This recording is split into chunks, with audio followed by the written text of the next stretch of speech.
الموضوع متعلق بالهجرة، بس هذا المفهوم الحضاري، مفهوم الهجرة، يحتاج إلى مقدمات.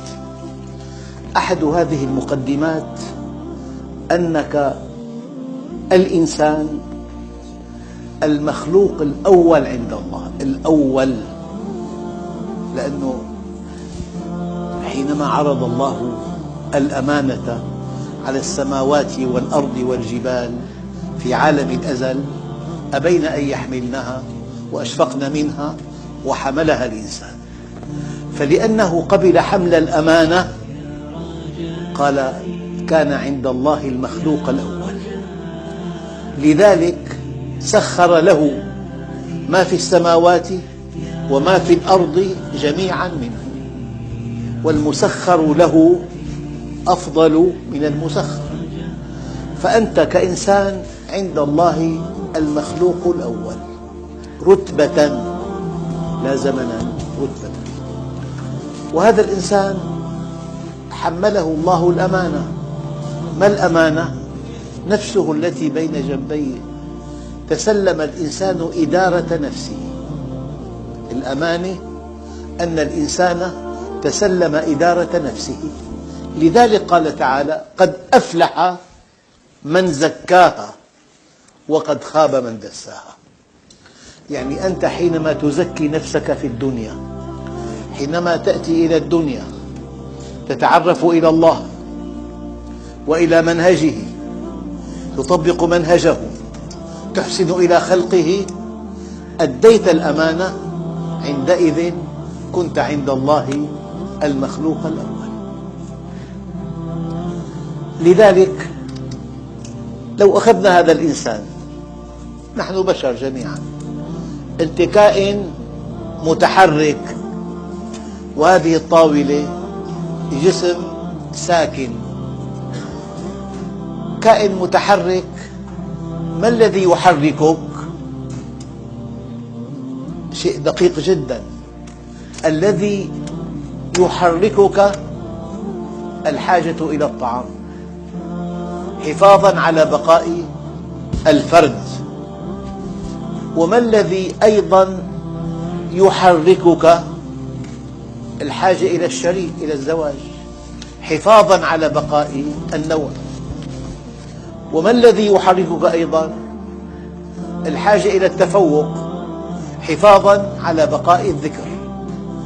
فأنت من دون أن تشعر ومن دون أن تريد، بحركك الحاجة إلى الطعام كي تبقى حيا، وبحركك الحاجة إلى الشريك، إن كان ذكر يحتاج إلى الأنثى، وإن كان أنثى تحتاج إلى الذكر، حفاظا على بقاء النوع البشري.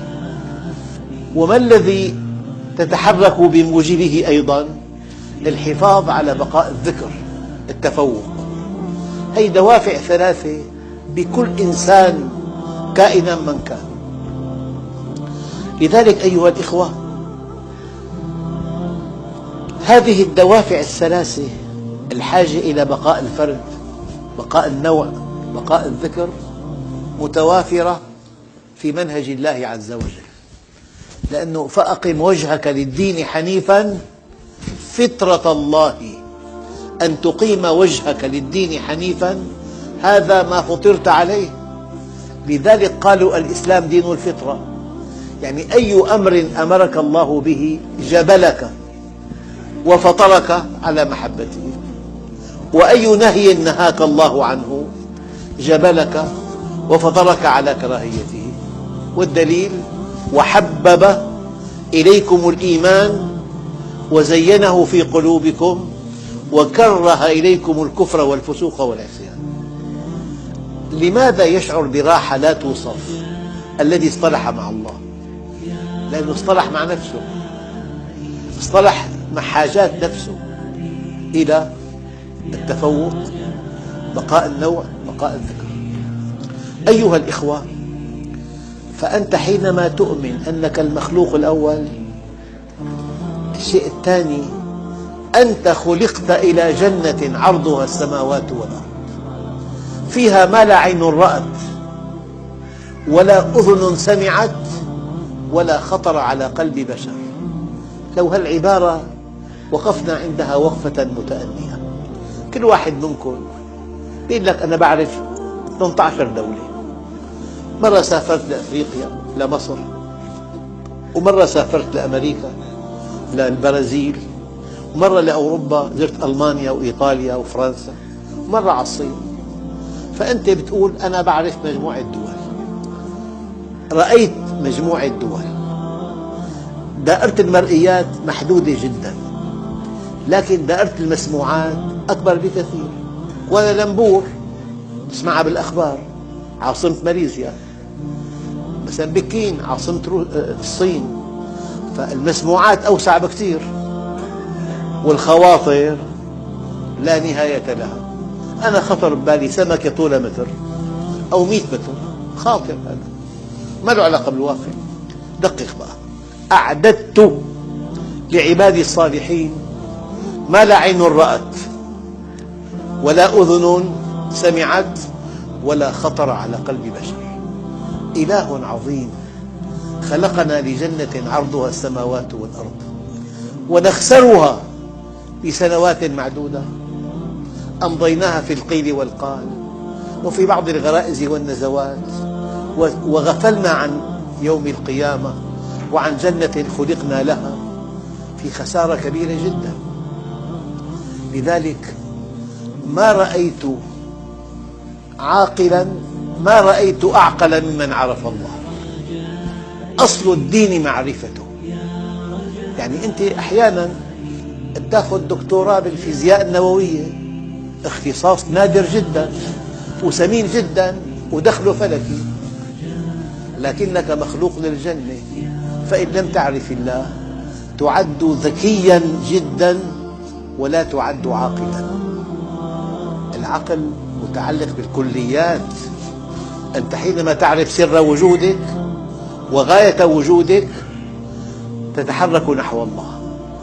مو القضية قضية مزاج، يعني وردة وضعناها على صدورنا أو لا نضعها. الدين وجودك، الدين سلامتك، الدين سعادتك، الدين استقرارك، الدين أفضل شيء بالدين أن تحسن اتخاذ القرار. تختار زوجة صالحة مؤمنة تسعد بها وتسعد بك، تختار مهنة شريفة راقية. فالدين شيء خطير جدا، مو شيء نحتاجه أو لا نحتاجه. الدين هواء نستنشقه، إذا ما استنشقنا نموت. فالحاجة للدين حاجة أساسية. مين ما بيحب الاستقرار؟ مين ما بيحب النجاح بالحياة، النجاح بالزواج، النجاح بالعمل، النجاح الاجتماعي؟ مين ما بيحب السعادة؟ هي حاجات أساسية بكل إنسان. إذا علمت يقينا أن كل حاجاتك التي تسعى لها متوافرة في الدين في أعلى مستوى. لذلك قال بعض العلماء: في الدنيا جنة من لم يدخلها لم يدخل جنة الآخرة. والدليل: ويدخلهم الجنة يوم القيامة عرفها لهم في الدنيا، ذاقوا طعمها في الدنيا. وأنا والله لا أبالغ، المبالغة ليست من عادتي. إن لم تقل ليس على وجه الأرض من هو أسعد مني إلا أن يكون أتقى مني، عندك مشكلة. أنت مع مين؟ مع الخالق، مع الأزلي، مع الأبدي، مع الرب، مع المسير، مع الحكيم، مع العليم، مع الرحمن، مع الرحيم، مع صاحب الأسماء الحسنى والصفات الفضلى. كل حاجاتك عنده. أنت شو بدك؟